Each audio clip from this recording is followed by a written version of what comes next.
Stockton. Yes. Your Lordship should bear in mind that fact as you decide whether or not to make any comments about that video, its contents, bearing in mind the fact that it is pending for determination of facts.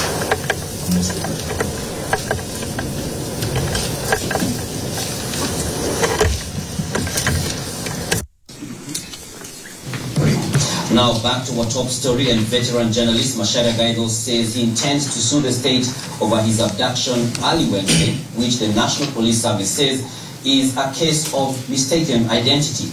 NTV's Gina Kirog carried out a vehicle search on the vehicles involved in the veteran journalist's abduction, which raises even more questions about the conduct and legality of the operations being carried out by the police. And while Macharia's incident is chilling in nature, it follows a disturbing trend of abductions that have happened to numerous Kenyans, which police officers may have today inadvertently admitted to being responsible for. Here now is that report. Perhaps he did not know it at the time, but by the time the son of veteran journalist Macharia Gaido took this video of his father being bundled into this white pro box, it would form a critical part of the evidence of what transpired Wednesday morning as it gained widespread attention on social. I was blocked by a civilian car. As I was waiting for it to move out, two other men came on my left side where I was seated and my son was driving. Opened the door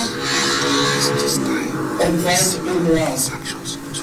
They did not identify themselves, so I refused to get out of the car and instructed my son to drive away. They followed us. Go here, please, boss. And we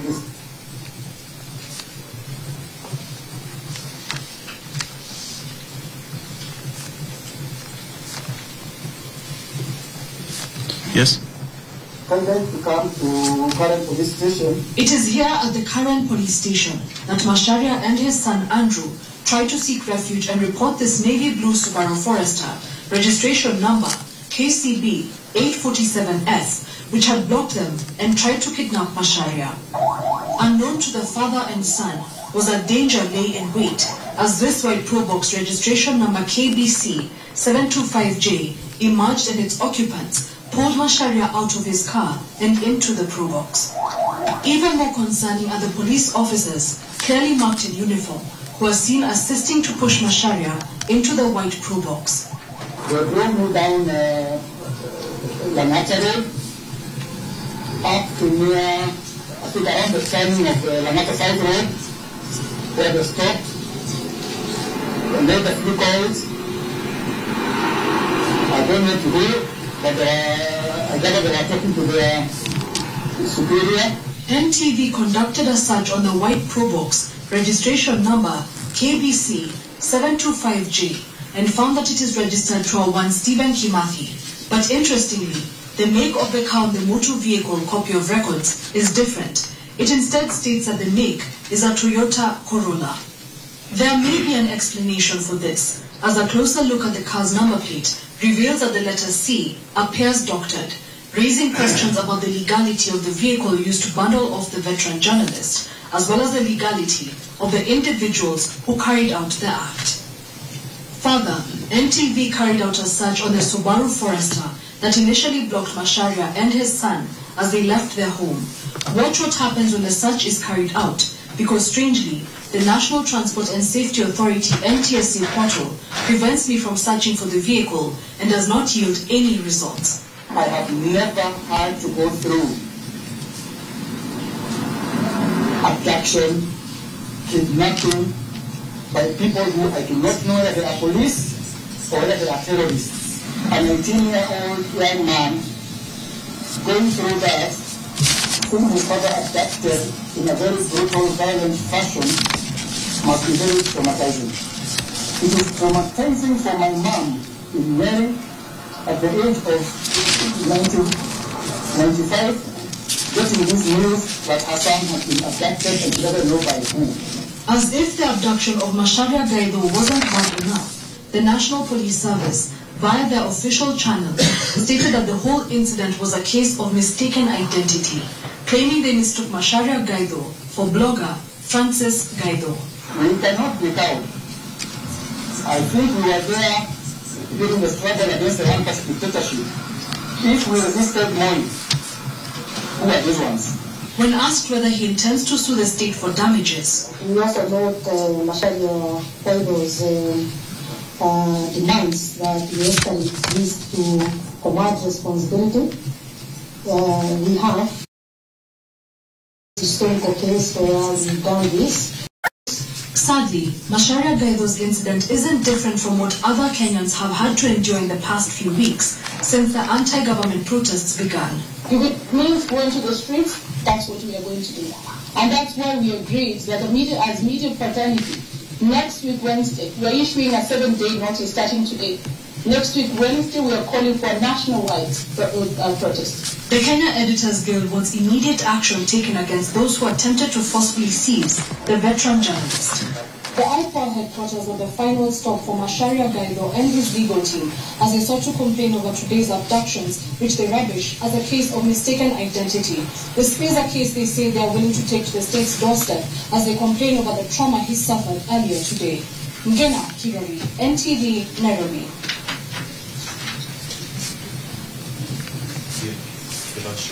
Yes. The video we found at paragraph 10. Interested parties replying affidavit dated 6 January 2025. Yes.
Mr. Goyo, please play the last 15 seconds of that.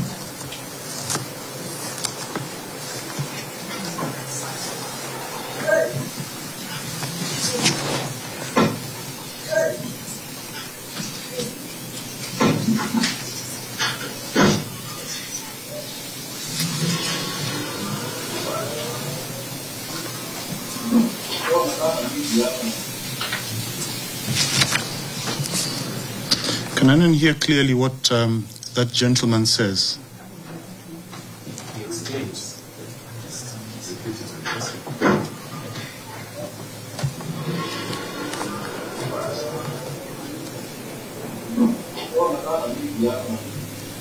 Wewe unataka what mwizi hapa? Oh. Wewe unakaa na mwizi hapa. Yes, Council. So that video is to be found in paragraph 3 of our supporting affidavit dated 26th December 2024. The Lordship, the court should also note that that is the second petitioner who to date is still suffering trauma, mental anguish, and we were unable to get any of his statements as regarding this matter. He's been unable to speak to it.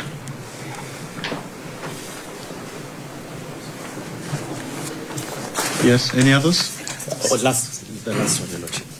Yale yamesemekana mambo ya abduction tutakomesha, ndio vijana wa Kenya waweze kuishi kwa amani na vile vile wawe na nidhamu na wawe wangwana, tuweze kujenga Kenya tukiwa pamoja. Tunakubaliana?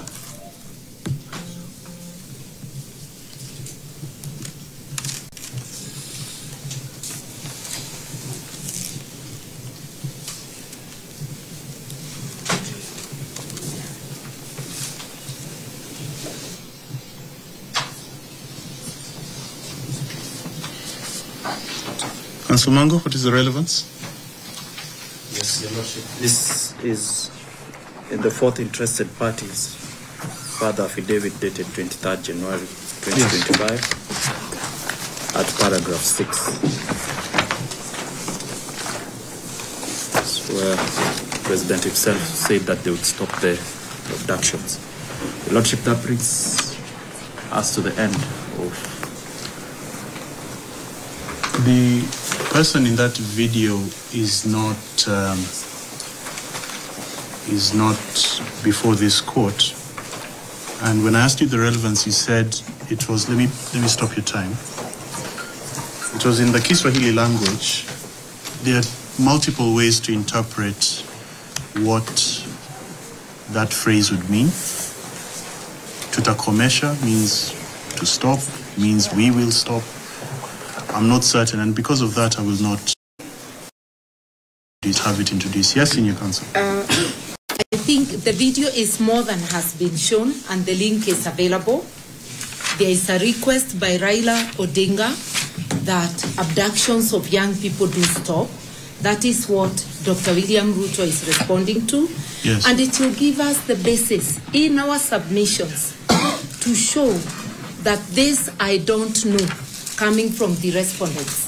Yes. It's not true, because the entire state up to the highest level, if you, my Lord, denies us that footage, then we cannot be able to make robust submissions, especially in the face of refusal by the duty bearers Yes. to come to the court and say, this is what is happening.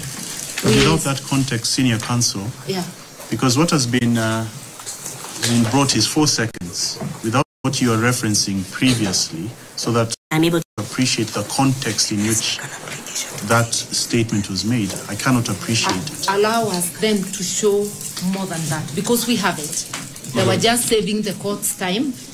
I have provided a link in my affidavit, Yes. and the link is full. It's not partial. But this was fashioned for the court to save time. Allow us to show the entire video. It takes a while, but we can show it. Can you please? Mr. Nyamodi, you are rising. My Lord, that is the point I made about the application that is before you this morning. The petitioners have elected to show you the video. The evidence that they have chosen to support their application is what they have shown you. Post your Lordship's ruling, there is no opportunity for that evidence to be improved. Your Lordship has given a ruling based on what you have been shown, and there is no other basis for that ruling. You have decided that you are not admitting it. Let us proceed from there.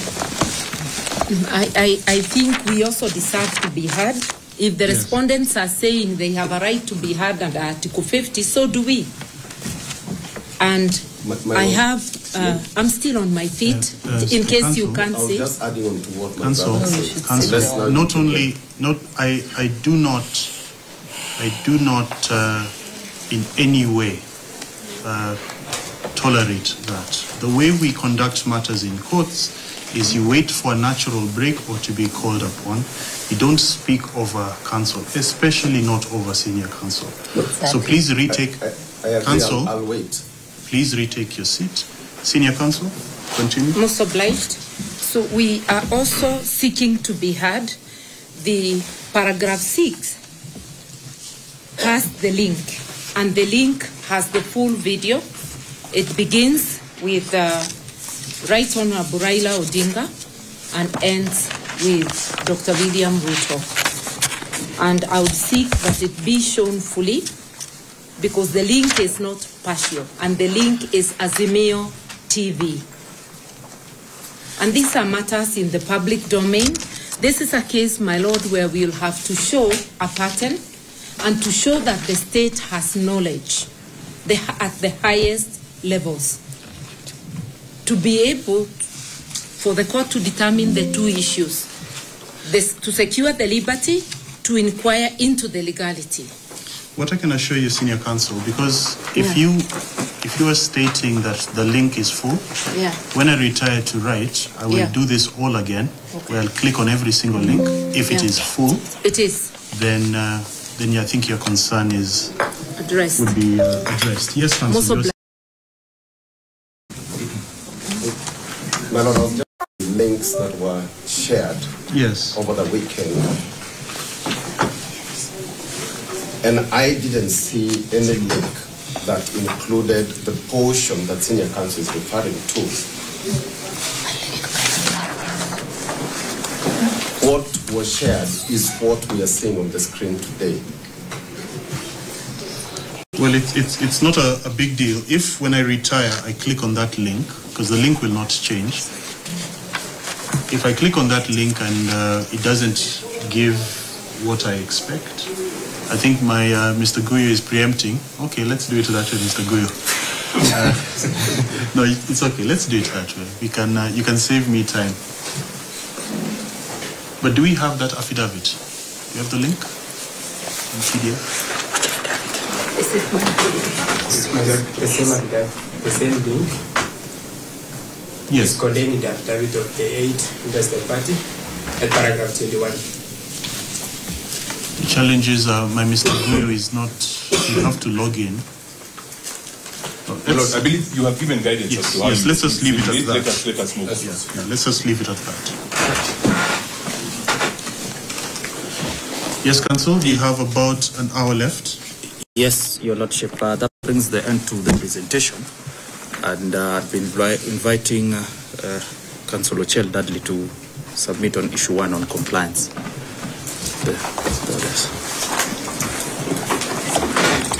My Lord, issue 1 is a fairly straightforward question, and it's whether the respondents have complied with this court's orders of 30th, 31st, and 8th of January.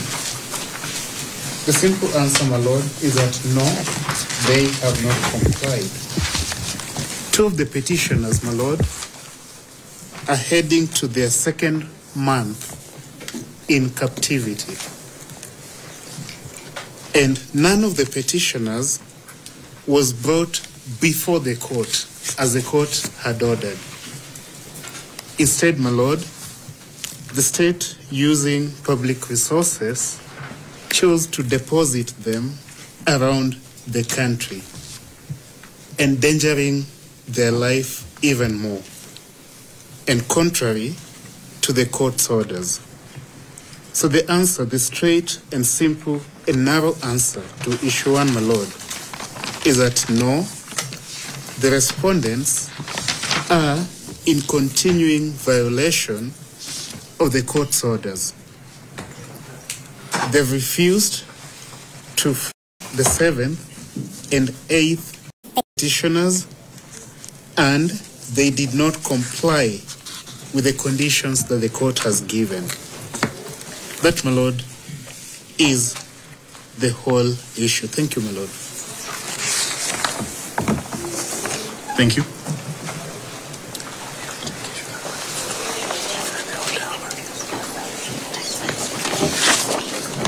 My lord, on the second issue, Yes. I'll submit shortly to allow senior counsel Martha to proceed with the same, is whether an order of habeas corpus ought to be issued. My lord, you're still aware that 2 petitioners are still missing. As much as my lord has given leeway, dispensing the fact that the Inspector General of Police and the head of DCI should not,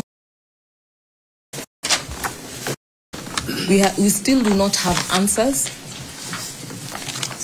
and the duty bearers have failed to produce the 2 petitioners before this honorable court. My lord, the only way to ensure the safety of these 2 petitioners, where their current whereabouts are unknown, is that we must hold the duty bearers accountable. Yes. They have access to public resources, and they cannot come and tell this honorable court that they do not know. My lord, your brother Justice Mbruna, in the case of the Law Society of Kenya and 3 others, versus the Attorney General, the Constitutional Petition E-467 of 2021, in his holding on the right to habeas corpus, Yes. he stated that the right to an order of habeas corpus can be described as the greatest guarantee of human freedom ever devised by human beings. Its importance rests on its being the absolute safeguard against arbitrary and lawless state action Yes. on its citizens or aliens lawfully within the borders.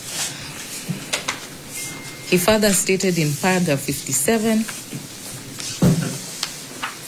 that under Article 3 of the International Convention for the Protection of Yes. all persons from enforced disappearances,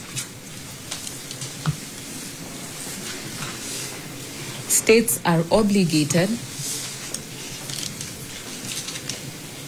Yes. to take appropriate measures to investigate any acts of enforced disappearance and bring those responsible to justice. My Lord, the respondents before you today have failed to comply with those court orders, and therefore the writ of habeas corpus sought in this notice of motion application ought to be issued.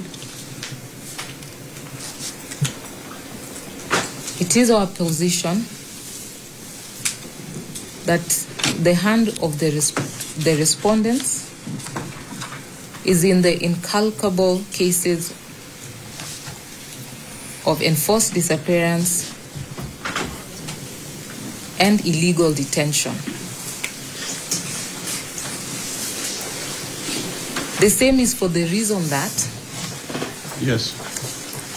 the said unlawful acts by the security agencies are tied to those who have criticized the government in one way or another.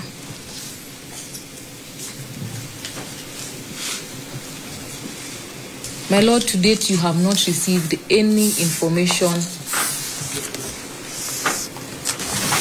as to the extent that they have taken to assure or to provide and produce the two petitioners that are still missing. No any reason as to why they are lawfully being detained or at all.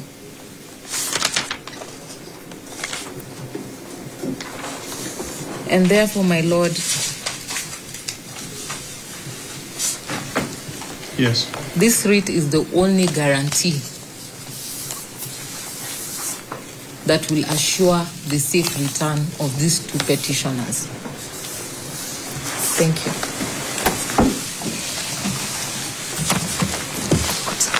May it please the court? yes. I want to add on to that and say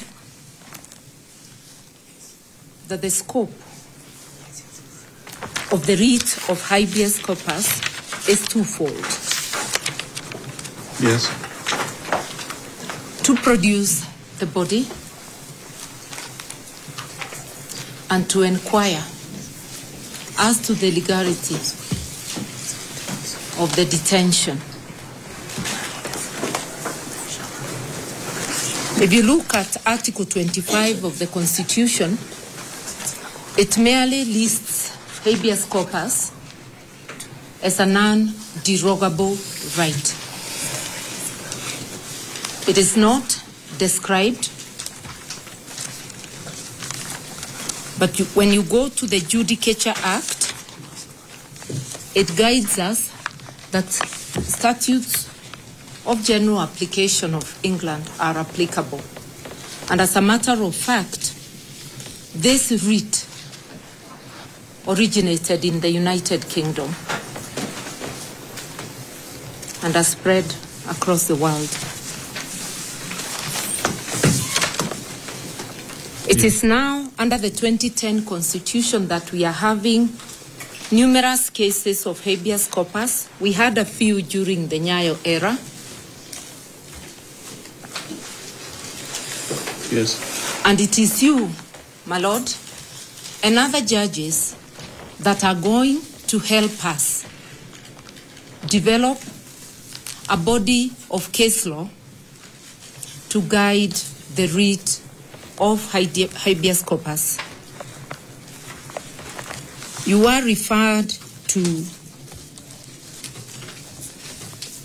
the case of Stephen Mureithi, yes, whose facts are totally different from these ones, in the sense that when the application was made, Mureithi was long dead. He had been released from captivity, had died through natural attrition, and the application was being brought after the promulgation of the 2010 Constitution to redress his rights. So the court properly ruled that the writ was not applicable. But its ruling, it's helpful to those facts, not to all other cases. If you look at Article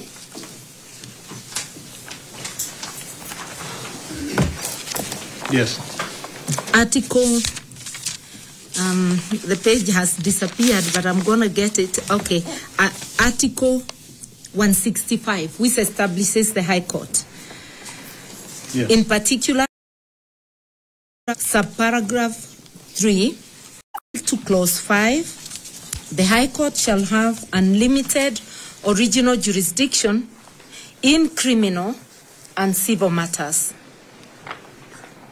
Even if I don't go on to show about the court's jurisdiction on the issues of fundamental freedoms in the Bill of Rights, the fact that this court has original jurisdiction in criminal and civil matters brings issues of the writ of habeas corpus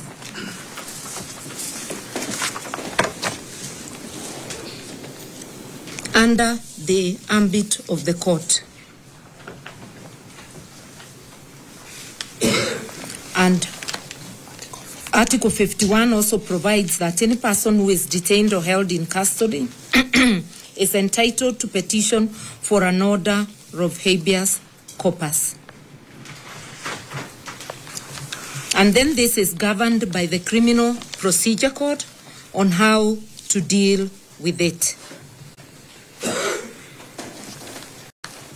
Yes. So my submission is that the court first has a duty to order the production of that person, and that does not exhaust the writ.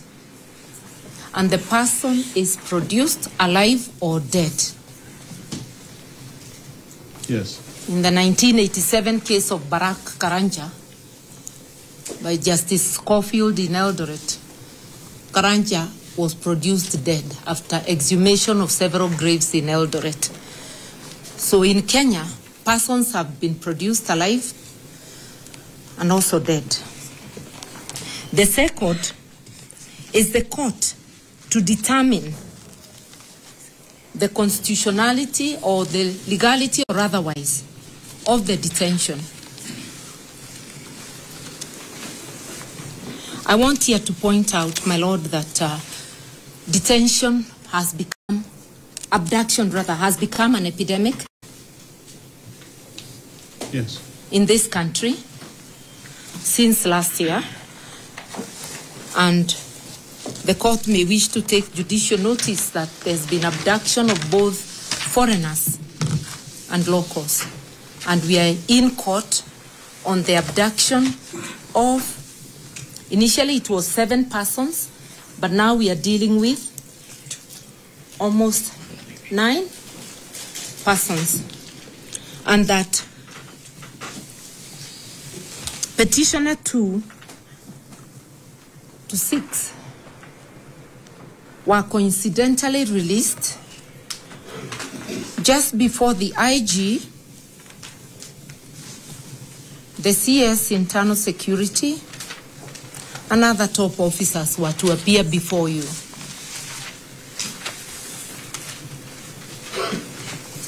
Yes. We will also be showing that there is a pattern, that instead of releasing these individuals, producing them in court, they are released elsewhere, and then the duty bearers come to court, wipe their hands, come to court and say, we do not know, we understand they are now home, as a coincidence.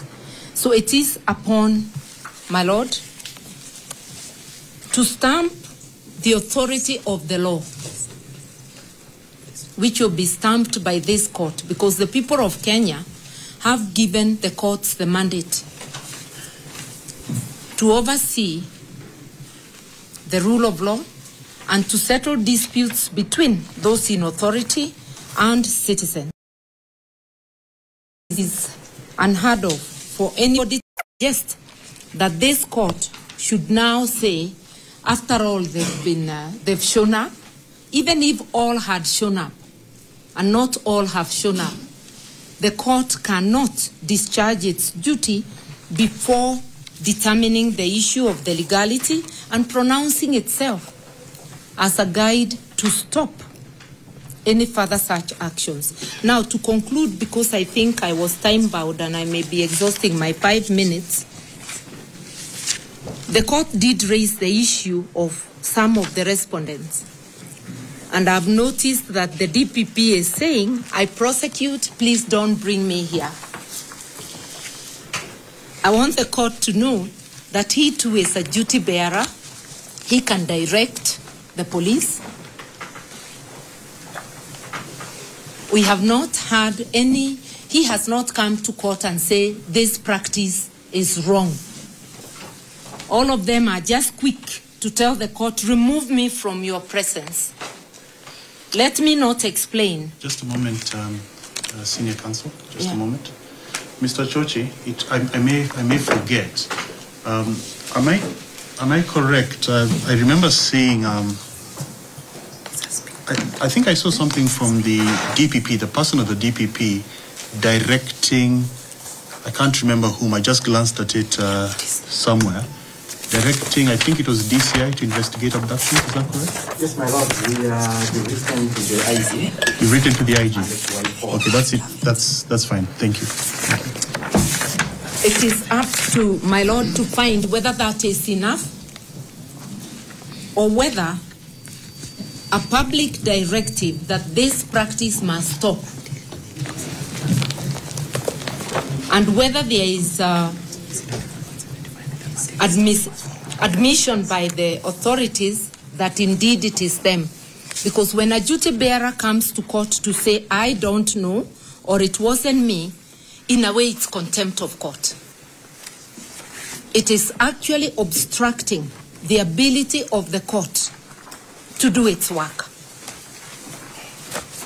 So I want to urge the court, habeas corpus is in the nature of an inquiry.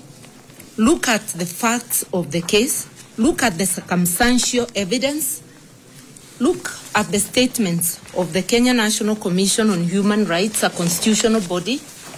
Look at the entire evidence and pronounce yourself authoritatively, not just for the petitioners before you, but for our country, Kenya, so that we may feel safe and the duty bearers may not continue to draw salaries while folding their hands and merely saying it wasn't me.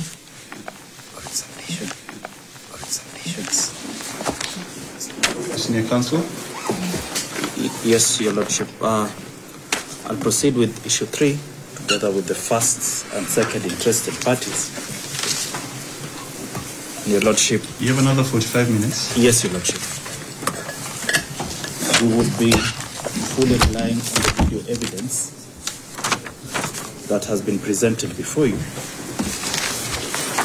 Further, Your Lordship, we have the 5th and 6th petitioners, further affidavits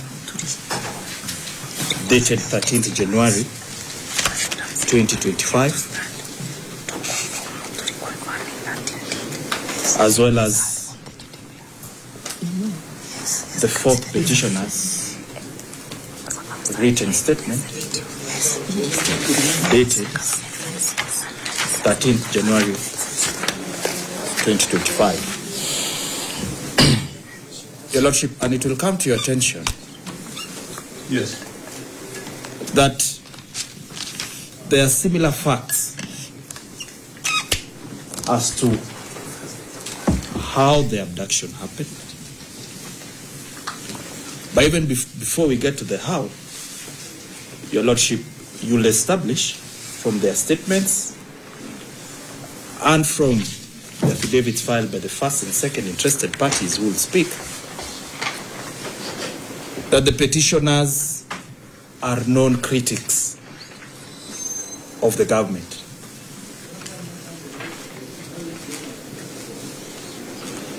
Second, Your Lordship,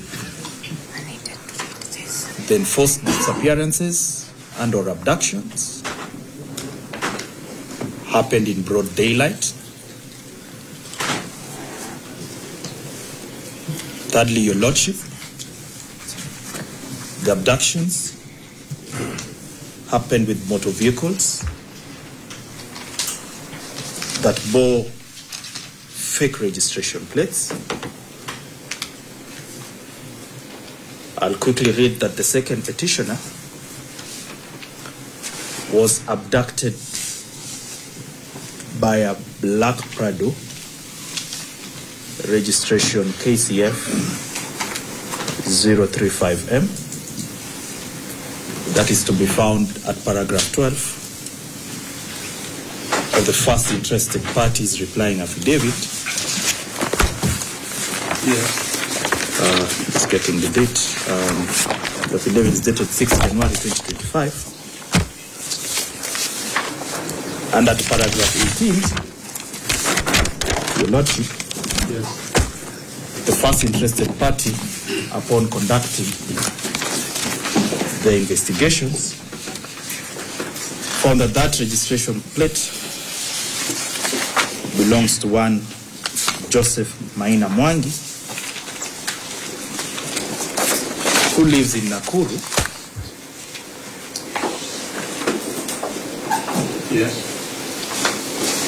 And that motor vehicle is in fact a probox, and the said individual is in fact a bishop, and he indicated that on that particular day his motor vehicle was parked. Your Lordship, the said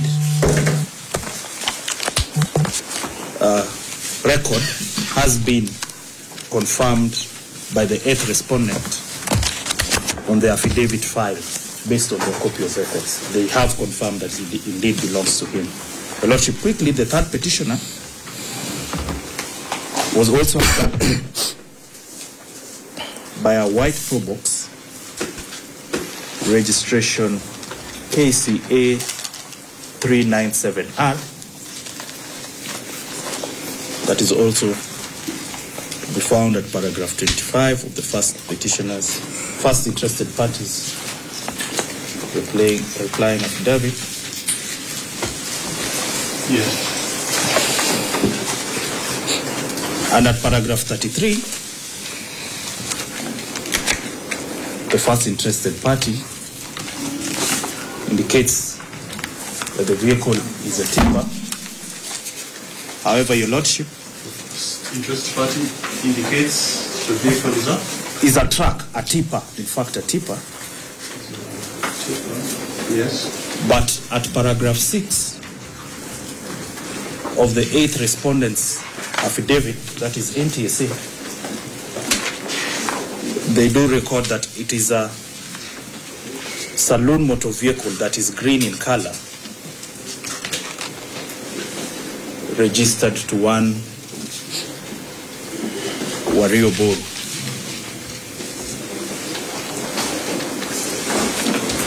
Finally, Your Lordship, Registered to?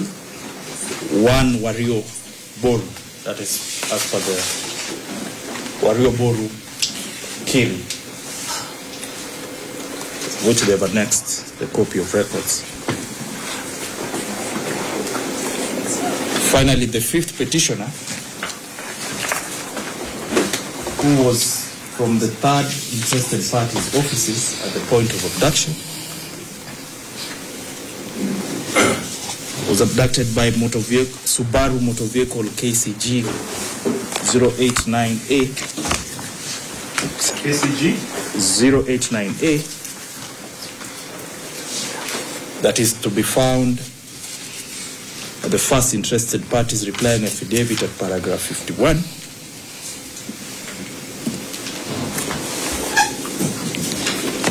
Yes. At paragraph 59, from the investigation, they do confirm that the vehicle belongs to one Catherine Kalaju, Yes. who's a resident at Maua, and the said copy of record has been confirmed by the 8th respondent. Basically, Your Lordship, what we're telling you is that these abductions happened by motor vehicles that bore fake number plates. Further to that, Your Lordship, I'd invite you to look at paragraph 61. Just a moment.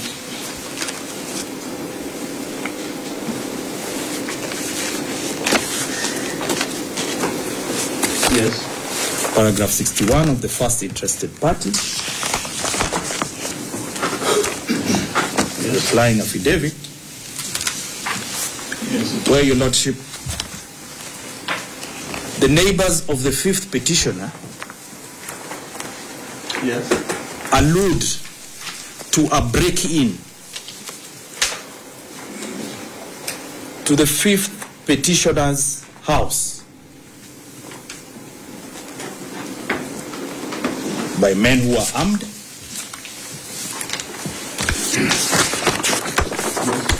and the said happened during the full glare of the day. The men identified themselves as police officers And it did not take 24 hours. Barely 24 hours later, the fifth petitioner disappeared.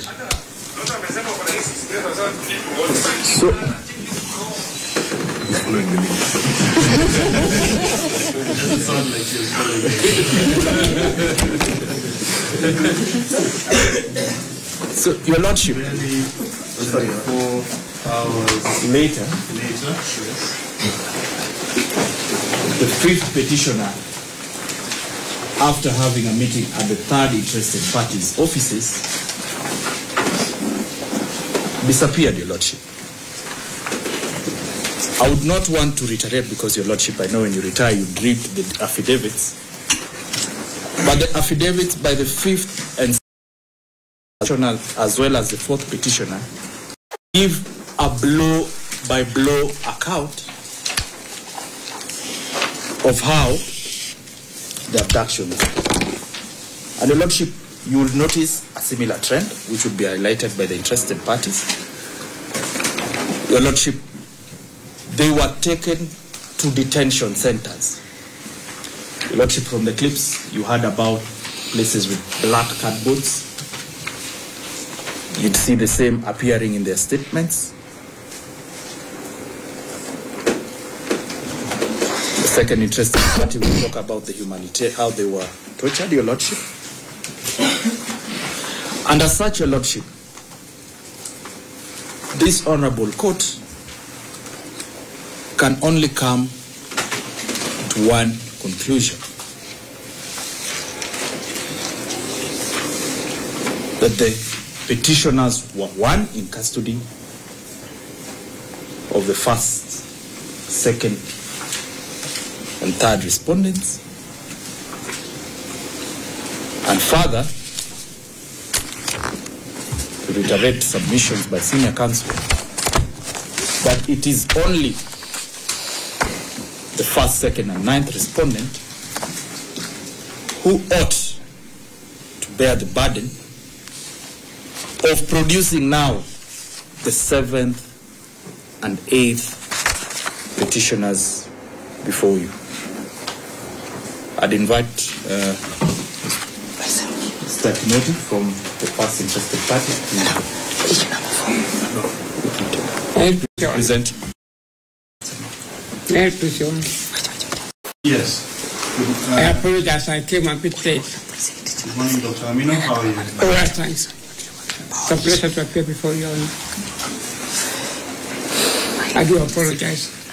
I came late. I appear for Kituo Sheria, the sixth interested party.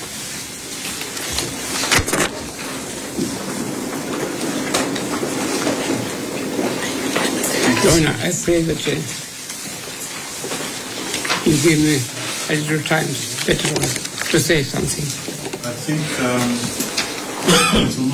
Mr. Kinoti first. Yes, Your Lordship. Mr. Kinoti, then Ms. Mwadungo, then Dr. Amino would follow. I would like to put in a word for my learned friend. Mr. Kinoti. Senior counsel. My Lord. Yes. On the part of the first interested party, only have 5 minutes to the issue number 3. My Lord, just to put it on record, we have filed an affidavit, replying affidavit dated the 6th of January 2025. Yes. The further affidavit dated 21st January 2025. Bundle of authorities, my Lord, dated the 8th of January 2025. And the supplementary bundle, my Lord, dated the 25th of January 2025. Yes. My Lord, the third issue relates to what is the standard of proof and whether that standard of proof has been met in this matter for the court to issue orders of habeas corpus. My Lord, just as a background, my Lord, in our affidavit, my Lord, dated the 6th of January 2025, as alluded to by counsel for the petition, we have set out in detail, my Lord, what our preliminary investigations found out with regard to circumstances surrounding the abduction of the second to 7 petitions, my Lord. My Lord, when you retire and look at the affidavit, my Lord, you will notice that those abductions, my Lord, were carried out in a span, my Lord, of less than a week. The earliest, my Lord. Yes, being the 7th petition on the 18th December. Yes, and the last being, my Lord, the 5th on the 24th of December. My Lord, they were also very well coordinated and organized, my Lord. Carried out in broad daylight by persons, my Lord, in circumstances where motor vehicle number plates were identified using altered, concealed number plates, whereby, my Lord, upon search, it was discovered that those motor vehicles were using fake number plates. Yes. Also, my Lord, the persons were armed, dressed in civilian attire, and had covered themselves. Furthermore, my Lord, all this happened across the country, my Lord, ranging, my Lord, from Embu, yes, Kikuyu, my Lord, Ngong, Lolongo. My Lord, that coordination, my Lord, organization, all those abductions were carried out without the abductors being stopped, being arrested by members, my Lord, of the second respondent, my Lord, which is the only organ, my Lord, that is mandated under the Constitution, my Lord, to ensure the safety and security of Kenyans,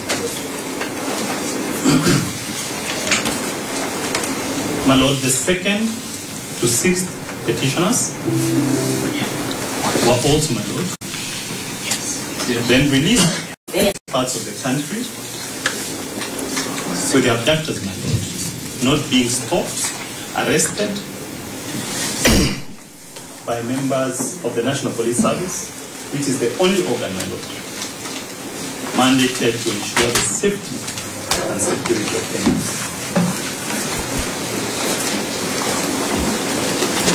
My Lord, with that background in mind, my Lord, yes, the standard of truth with regard to habeas corpus, my Lord, was set out by your brother Justice Mureithi, my Lord, in the case of Law Society of Kenya versus AG and 2 others, 2018 EKLR, my Lord, which we have put, my Lord, as an authority. My Lord, bearing in mind these are not criminal proceedings, at paragraph 33, my Lord, the court set out that the standard of proof is on a balance of probability, my Lord. My Lord, however, the burden, my Lord, while it rests on the petitioners, in cases of enforced disappearance such as this, my Lord, where a pattern has been established, my Lord,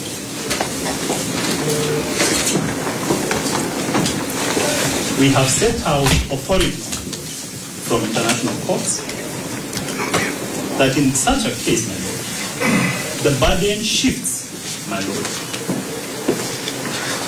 to the organ of the state that is mandated to ensure the safety and security of Kenyans,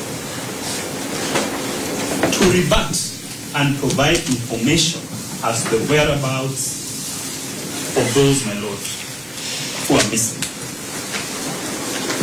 My Lord, if you look at our bundle of authorities, dated the 25th, my Lord, of January, yes, we've set out, my Lord, a decision by the Human Rights Committee in the case of Garcia, Yes. Which looks, my lord, at an equivalent application for habeas corpus brought under Article 6.1 of the ICCPR, my lord, to which Kenya is a party. And in that case, my lord, when you retire to look at it at paragraphs 9.3, my lord, and 9.4, the Human Rights Committee notes that in cases of enforced disappearance such as this, a characteristic element is a refusal to acknowledge, my lord, the detention and to reveal facts and whereabouts of the person. So, my lord, a characteristic element, my lord, of enforced disappearances, yes, is the refusal to acknowledge detention and to reveal, my lord, the fate and whereabouts of the person. And therefore, my lord, yes, there is information, there is no information asymmetry between the respondents and the petitioners. Consequently, my lord, in this case, so there's no information asymmetry? Yes. Shouldn't it be there is an information asymmetry? Yes, my lord, there is an information asymmetry. Yes. Information asymmetry. Yes. Between the petitioners and the first, second, third, and ninth respondents with regard to the whereabouts, my lord, of the seventh and eighth petitioners. In that case, my lord, the burden then shifts to the respondents to provide you, my lord, with clear information and evidence to rebut yes, the assumption that they are the ones holding the petitioner's my lord. So, my lord, with that background in mind, my lord, the burden now clearly rests on the respondents to provide with clear information to rebut that presumption. My lord, you will notice from the replying affidavit filed by the first, second, third, and ninth respondents, that burden has not been satisfied. They merely indicated they are conducting investigations and they are not the ones holding the petitioners. That is not sufficient. yes. My lord, we've also put in our authorities the case of Vasquez. My lord, that is a decision by the Inter-American Court of Human Rights. Please spell Vasquez. Vasquez, my lord, is V. Yes. A. Yes. Z. Q. U. P. Z. Thank you. Bye. Where the Inter-American Court of Human Rights, my lord, also discussed the issue of evidence in cases of enforced disappearances, my lord. My lord, when you retire to look at that decision, my lord, and that decision, my lord, is one of the main decisions in international human rights law with regard to enforced disappearances. The court also notes the importance, my lord, of circumstantial or presumptive evidence in enforced disappearances in view of the information asymmetry. My lord, at paragraphs 131, the court notes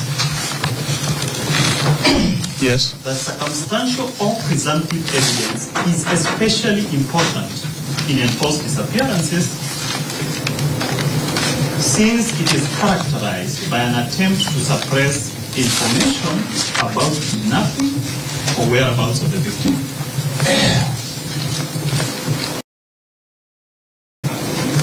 My lord, in this case, the petitioners and the first interested party have set out a background to how these abductions took place, the organization, the systematic manner, the coordination, the that places the burden. Yes. On the first, second, third, and ninth respondents to explain, to rebut that they are not the ones holding those petitions.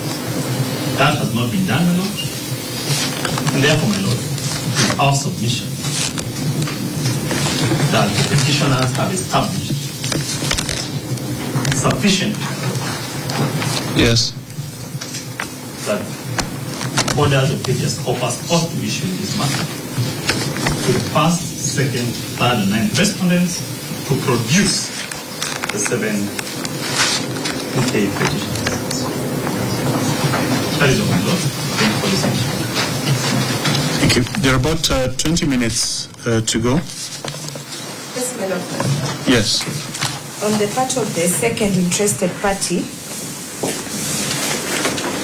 the Commission filed an affidavit in support of the petition. The same is dated 6th of January 2025. Yes. Together with a further affidavit sworn by Mr. Kamanda Mucheke, the head of Complaints and Investigations Directorate in the Commission. The same is dated 21st January 2025.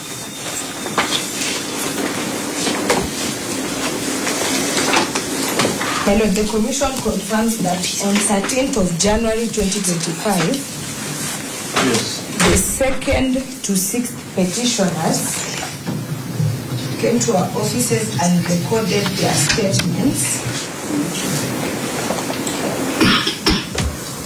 And on 14th January 2025, we accompanied them to the office of the DCI for them to also record their statements. In accordance with the orders that were issued on 8th of January 2025,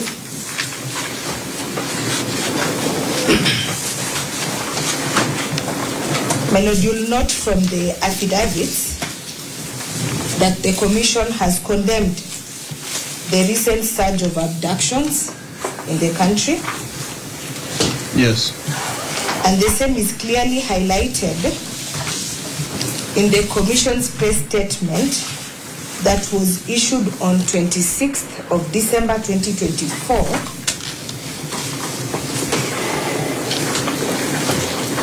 The same is annexure number 8 of our affidavit dated 6th January 2025.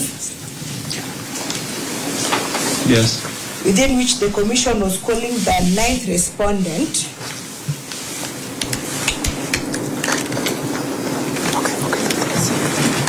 to embark on investigations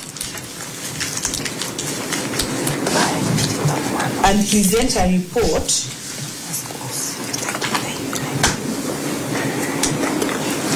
on the whereabouts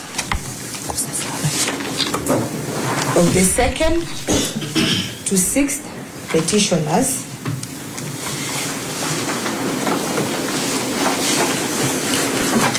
My Lord, I wish to highlight the contents of the preliminary investigations that were conducted by the Commission. Yes.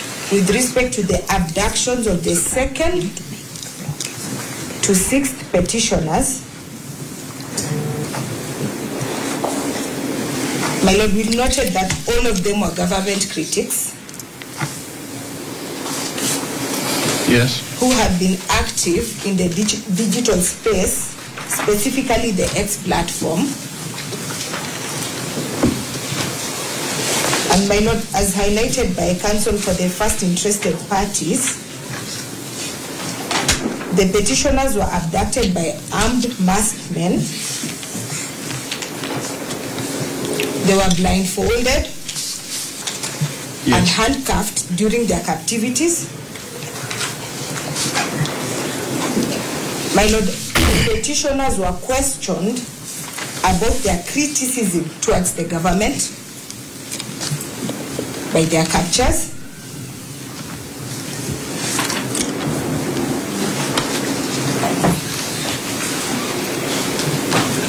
Yes. My Lord, the petitioners were also moved to different locations within the Republic of Kenya.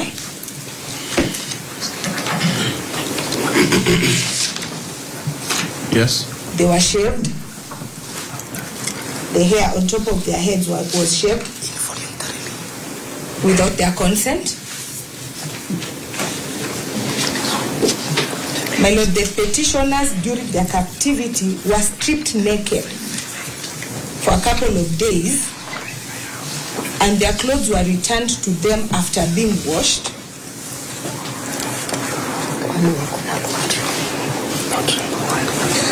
My Lord, the Commission also noted that the petitioners were subjected to physical assault. They were beaten, there were physical scars on their bodies. Yes. My Lord, the Commission also noticed that before their release, the petitioners were given 2,000 to 3,500 shillings by their abductors and told that they can find their way home.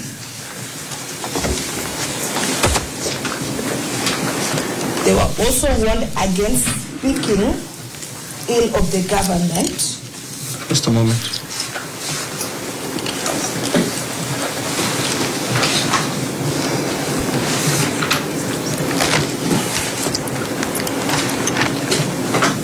Yes. They were warned against criticizing the government and encouraged to make better use of their time and their digital accounts.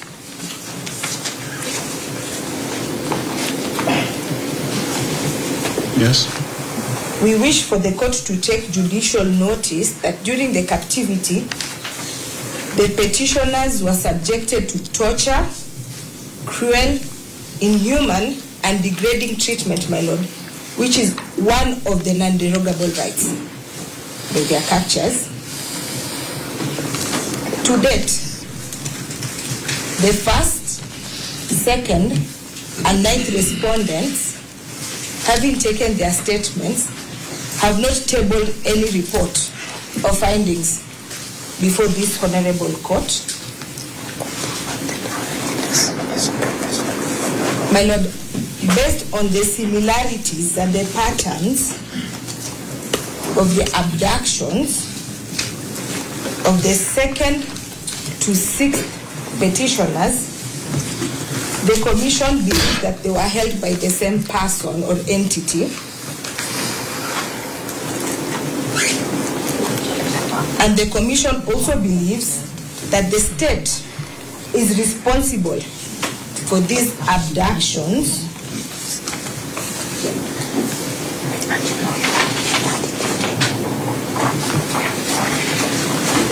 and the National Police Service and the ninth respondent should be held accountable for the same. My Lord? Yes. The Commission, the principal organ of state in matters human rights,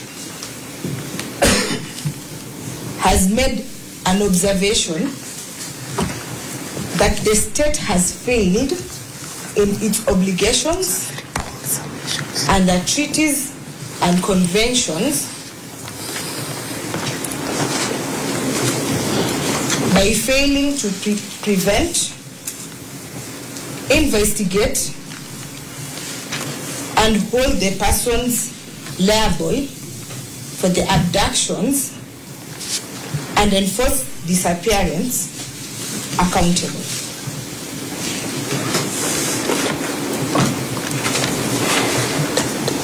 My Lord, the burden of proof lies with the respondents, and the balance of convenience, my Lord, tips in favor of granting the relief sought in the application. That is all, my Lord.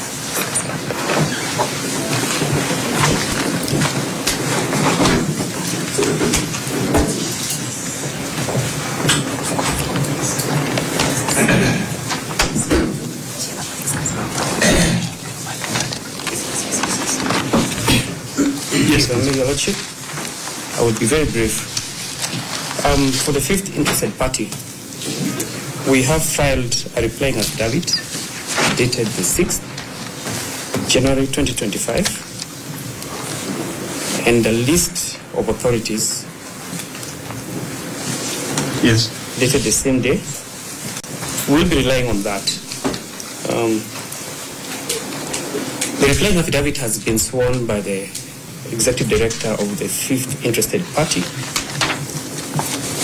and in it you will note at the time that we're filing this particular replying affidavit, the petitioners had not been found.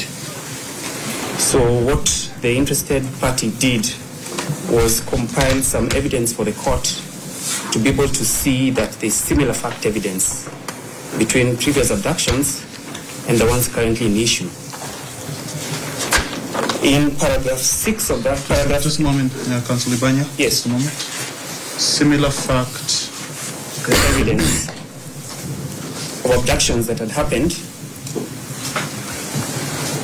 similar to the one that is the subject of this particular habeas corpus.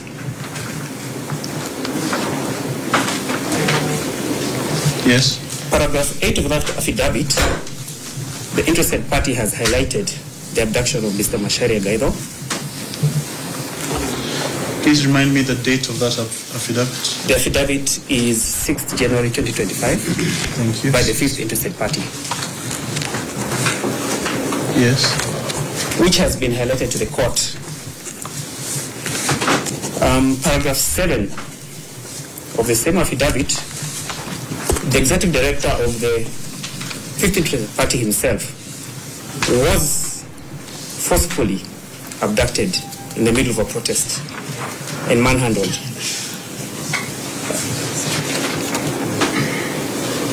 Still in that affidavit, in paragraph 14. Just a moment. Yes.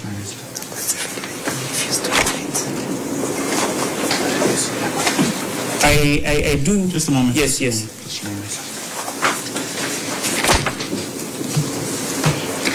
You're referencing in paragraph 7 that clip that I had initially said should not be watched. Yes.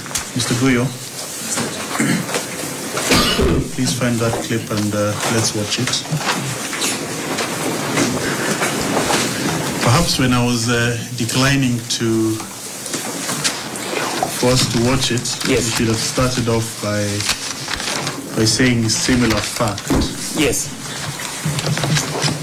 I'm not too big to say I can be wrong and change my mind, so we'll watch this clip.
So the affidavit explains the circumstances of that particular video.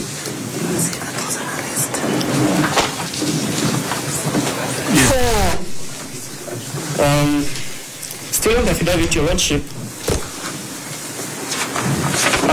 in paragraph 14 of the same affidavit,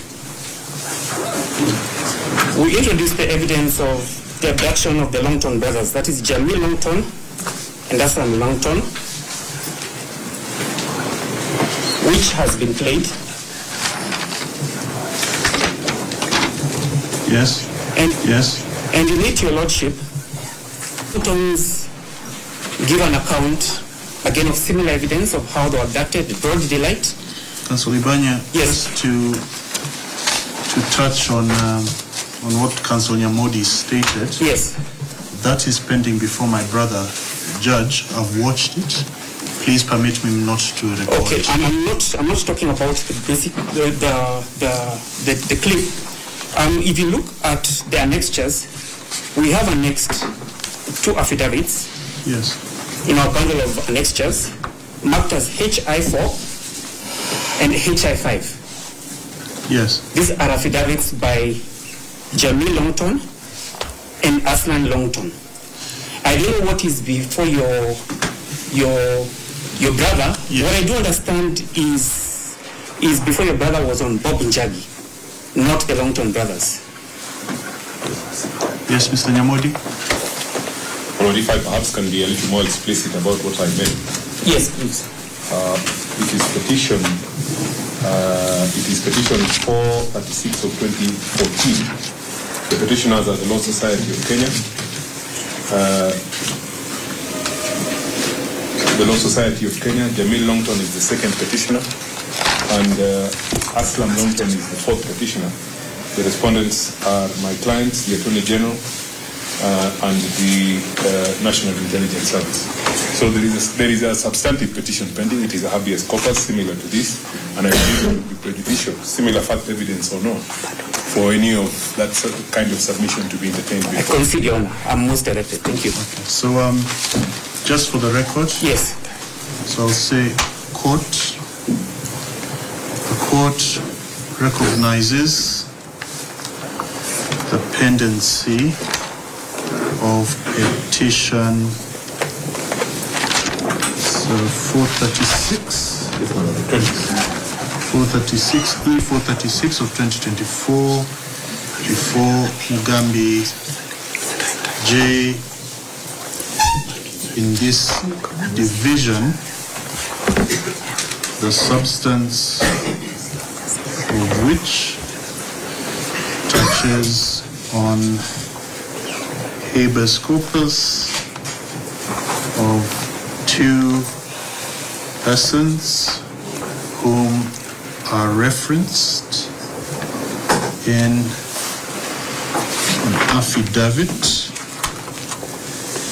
dated 6th January 2025 by the 5th interested party.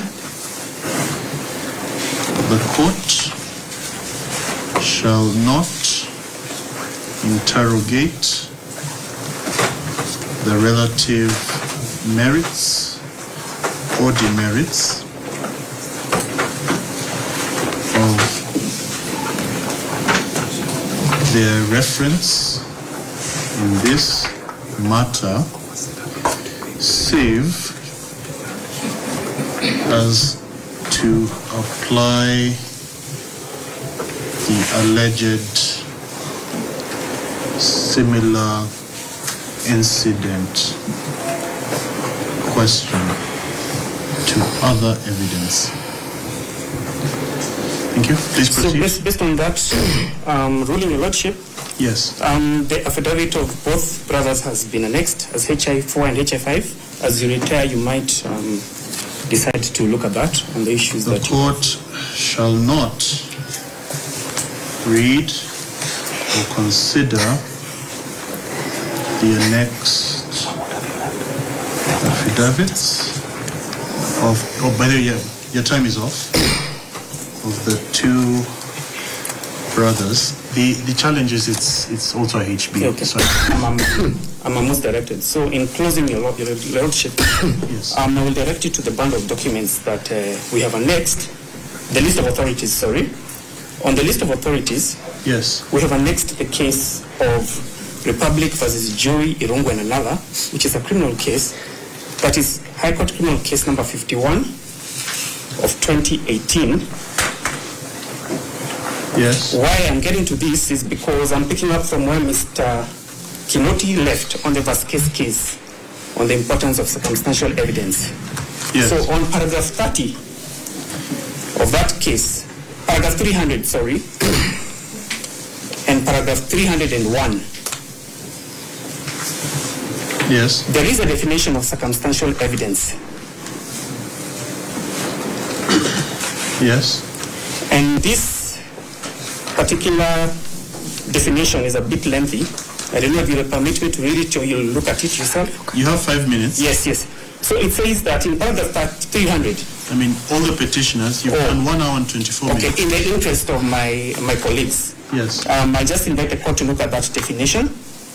And then I will also bring the court's attention to the case of LSK and 3 others versus the AG and 3 others, which is miscellaneous criminal application 244 of 2016.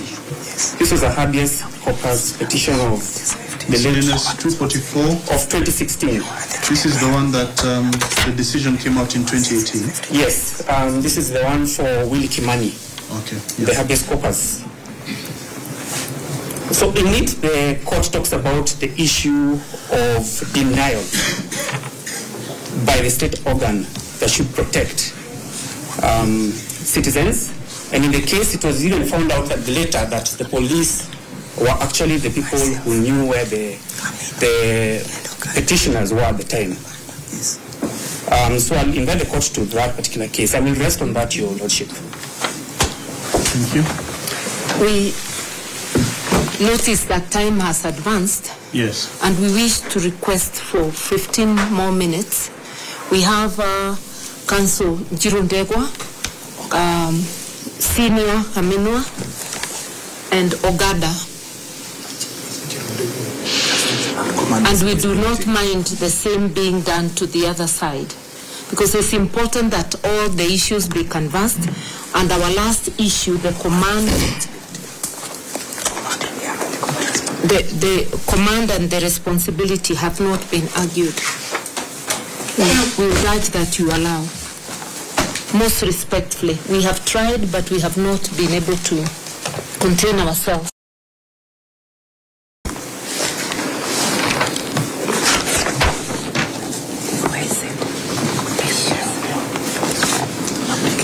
My concern is if you go to 2 hours and we come back perhaps at 2:30, you may go deep into the afternoon and you'll still not have done your rejoinder. Perhaps then this is a good time for us to agree on whether we need a second date. Just a moment, Senior Counsel. Let me hear from Mr. Nyamodi. My Lord, so that we are all able to ventilate our client's position in this important matter in an unrushed manner. If your Lordship is able to accommodate us in your diary, yes. Perhaps today we can conclude with the petitioner's case and then give us an opportunity to proceed before you with the respondent's case. Senior Counsel Karo? May we make it easier? We are only requesting for 15 minutes. And if today the respondents respond and we are unable to close, then we can be given a tiny window to do that. We do not wish to prolong the matter longer than we should. Senior Counsel, you've been in the profession for a very long time. Yeah. You know when advocates say a tiny window. Yeah. Well, I want to say yes, it is true. Your Honor, I plead with you, give me a few minutes. Yes, I'll give you a few minutes, and it is because of that I am looking to find a date. We agree.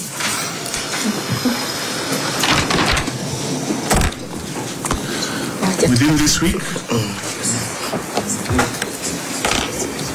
Wednesday this week? Thursday may be better. Thursday I have 31 judgments, 6 rulings, 4 mentions. On Thursday we have a matter of equal intensity for your brother, Mr. Justice Chacha Muta. Yes. Can we come back on Friday? Friday would be nice. Oh, Friday? I think Friday we will arrange ourselves. Those who are not able to come, others will finish the closing. So Friday will be the respondents' case, those opposed, as well as your responses. Your responses. Or do we start off and see how far we go? I think so, because we need just a few. Well, if you are able to do it, because of the importance of the matter, and because your Lordship has already assigned another day, or is minded for another day, it would be opportune if you give us an opportunity to digest the submissions that have been made and proceed on Friday. That's okay. No problem with that. So this is what I can give you. Friday, yes, Mr. Mari. We try Wednesday. No. We're done. I would also prefer Wednesday, to be honest. Your Lordship again on Wednesday. I think we also before you for the other matter. Yeah, before we Wednesday for each other? Yeah, the Adani matter. Isn't that a mention? Yeah, but maybe convoluted. Maybe Wednesday. Wednesday is fine. Monday we can take Wednesday. No, Wednesday we can take Wednesday. The only date I have this week is Friday. Or Friday. Friday is not available. Let's stick to Friday. Let's stick Friday. Friday. Now, on Friday, I will take out 2 hearings and 2 highlightings to make space for yourself. So that is... So we can say Friday from 9:30. I'm very grateful. And I give 3 hours, so that is 12:30. We go for lunch, we come back. So in view of that, we have a choice. We can push on for perhaps, because I will give them 3 hours. Sorry, 9:30, 10:30, 11:30, 12:30. We'll just push on Friday for 3 hours. So you've already done 1.5 hours. Do we push on for maybe another 30 minutes? Then we come back for an hour? Yes. Most obliged. Okay. So we'll have another 30 minutes. Then we'll come back at... so we'll stop at 1 o'clock. We'll come back at 2:30. So after him, it's coming up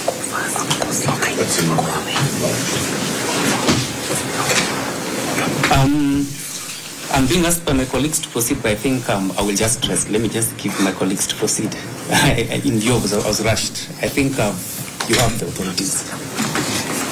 Unless you do want me to highlight something, the Lordship.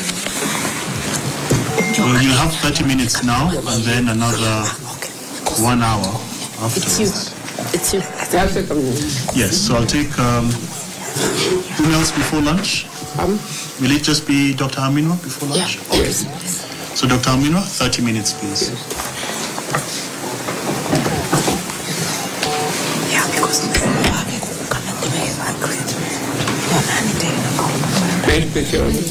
Yes.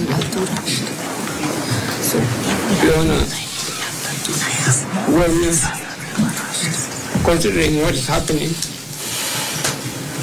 one has to look at the history of this country. Yes. This is a country, owner,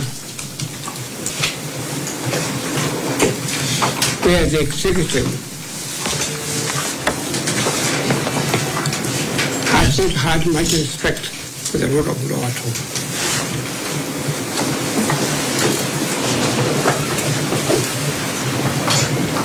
Yes.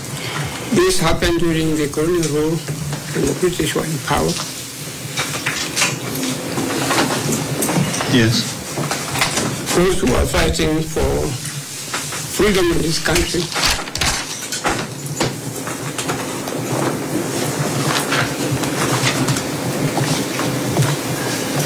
Yes. I recall during the time I was at school, at Yolansi High School, were picked up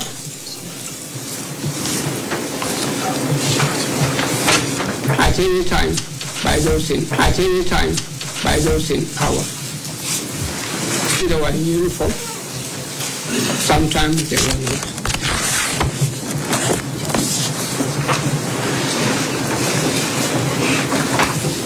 In other words, Your Honor, it is an entrenched culture of the country. Yes. When Mzee Jomo Kenyatta came into power, he did the same. People were detained without trial. Yes. When Mzee Daniel Arap Moi came into power, he did the same. Yes. People were picked up and detained without trial. Some were detained at night, were picked up at night during the wee hours. Yes. Privacy was encroached upon.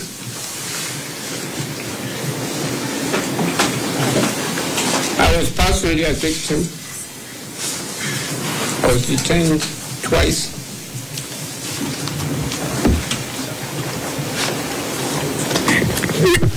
You are picked up by people that you did not know at all. And within a few hours or few days, yes, you found yourself at Hola, Manyani, Manda, Irons, Naivasha, and etc. So, Your Honor, one comes up with the arguments of my able and friend, Mr. Mundi, that you have to prove something and so on.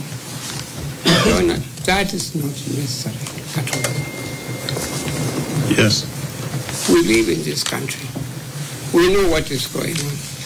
And let us not try to pretend that we do not know what is happening, who is doing what. It is known, it's common knowledge. It is the executive, it is the government that is doing all these things, or picking up people. Your Honor, to be able to pick up to abduct people, yes, you need an organization, individuals who have been trained. You need to have arms, AK-47 or other arms and so on. You need to have vehicles. It is not something that can be undertaken by ordinary individuals at all. These are organized people who have the blessings of the government. And indeed, when His Excellency the President spoke, it was quite clear that he was in know-how of what was happening. I listened to his words correctly. And if you listen to his words correctly, when he spoke in the presence of the Right Honorable Prime Minister, he must have known what was going on. Your Honor, yes, the arrests have a certain pattern. The arrests have got certain similarities.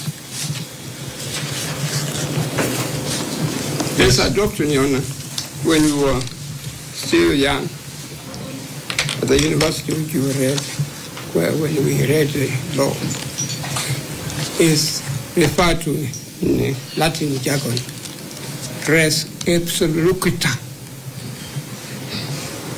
yes. Your Honor, what has happened speaks for itself. And it doesn't waste the time of the court. This court is a busy court, going into technicalities and what and so on. No.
boys and young girls whom when you are watching TV, you get the impression that some of them were just going there to probably nice times, they have nothing to do and so on.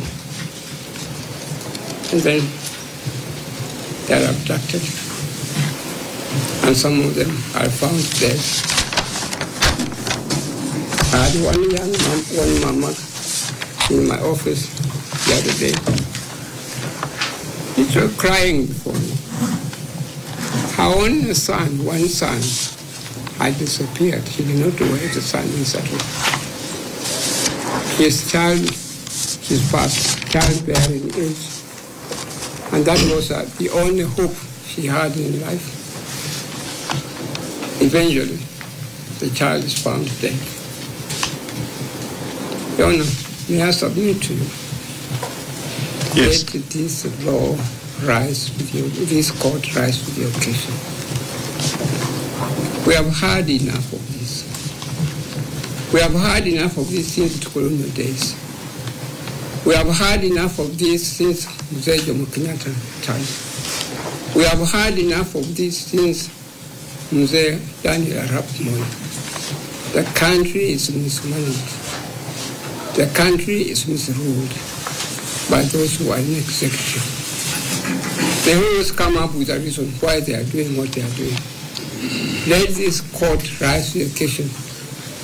And that's why I'm one of the people, Your Honor, who may say quite frankly, yes, we would have no Kenya without judiciary. It is a judiciary only on which we rely to save us. Judiciary kept the country together during Daniel Arap Moi. Without judiciary, we would not have been having Kenya.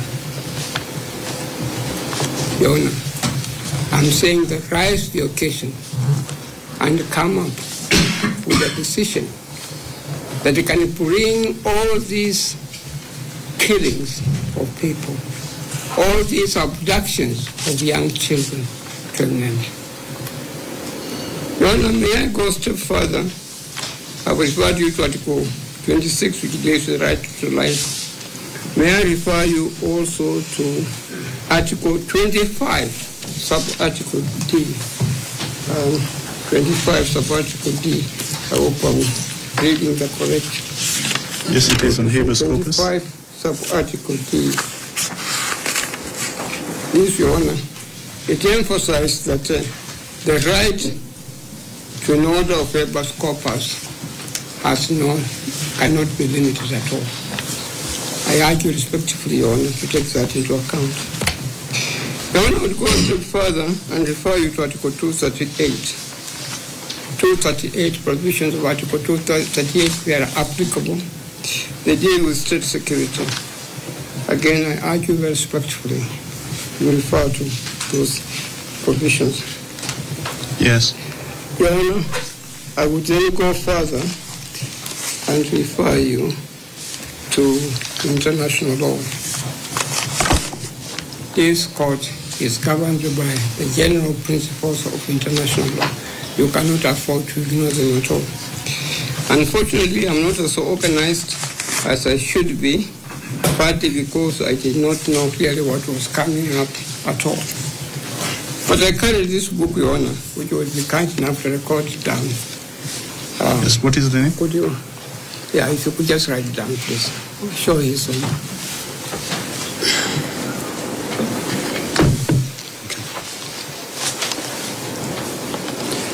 The book is Brown's Documents on Human Rights. And Your Honor, there's one country where we've had abductions and enforced disappearances. I refer you to one convention, Your Honor, referred to as Inter-American Convention on Forced Disappearances of Persons, 1994. Inter-American Conventions on Forced Disappearance of Persons, 1994. Yes. I urge you respectfully to have a look at it. I would refer you also